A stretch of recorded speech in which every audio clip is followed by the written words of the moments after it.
Hampir seluruh subak di Bali mengalami alih fungsi lahan setiap tahunnya. Begitu juga yang terjadi di Subak Lungatat Desa Peguyangan Kangin, Kecamatan Denpasar Utara, Kota Denpasar. Bahkan, per tahun alih fungsi lahan untuk pembangunan pemukiman terjadi seluas 2 hektar. Hingga kini total 40 hektar luas pertanian di Subak Lungatat sudah mengalami alih fungsi lahan. Petaju Subak Lungatat, I Nyoman Ardika, mengaku prihatin atas terjadinya alih fungsi lahan di Subak Lungatat. Dulu luasnya kurang lebih 150 hektar kini tinggal 110 hektar. Dikhawatirkan luas pertanian di Subak Lungatat akan terus mengalami alih fungsi lahan apabila tidak ada pencegahan dari berbagai pihak. Subak Lungatat ini terbagi, munduk-munduk ada antara dikit, munduk kurang lebih 15. Bentar 15, munduk nih, 15. Yang sebagai petani tetap yang minta supaya kalau bisa yang tetap minta tanah, lahan basah.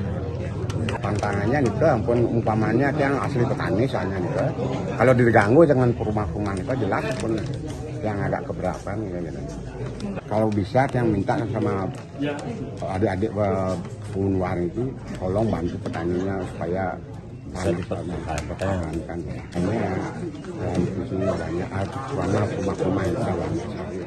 Sekretaris Prodi S3 Hukum Universitas Warmadewa, Iwayan Rideng mengatakan subak sebagai salah satu budaya Bali harus dijaga dan dilestarikan. Apalagi, subak berkorelasi terhadap pengembangan pariwisata. Subak dan desa adat mendapat perhatian. Nah, perhatian ini perlu karena akan berkorelasi terhadap pengembangan pariwisata. Artinya, di Bali pariwisatanya itu lebih kepada budaya.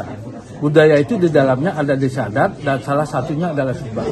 Subak dewasa ini bagian daripada sarana organisasi sosial yang berkaitan dengan irigasi. Bahkan UNESCO sudah memberikan pengakuan.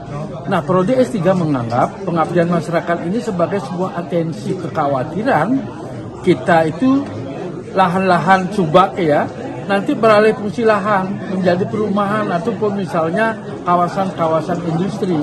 Ini tentu dari berbagai aspek. Pertama, aspek budayaan Bali akan tergerus.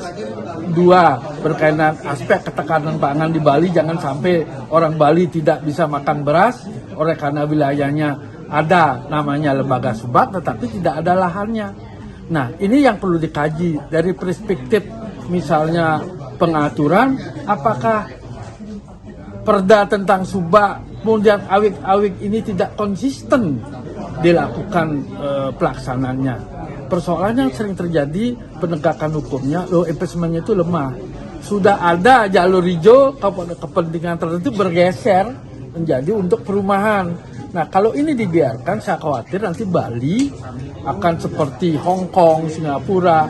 Subaknya itu hanya nama saja, tetapi bukti empirisnya tidak ada. Nah, kita menganggap ini cukup penting untuk dikaji. Oleh sebab itu kita Prodi S3 perlu mempermulakan apa yang kita perlu lakukan. Nanti kita mendengar dari subak apa kekhawatiran kita nanti merumuskan sehingga aturan ini penguatan awik-awik, kemudian law enforcement terhadap alih fungsi ini misalnya dikuatkan sehingga tidak terjadi tergerus persoalan subak yang ada di Bali. Ini kekhawatiran kita. Ketut Winata melaporkan.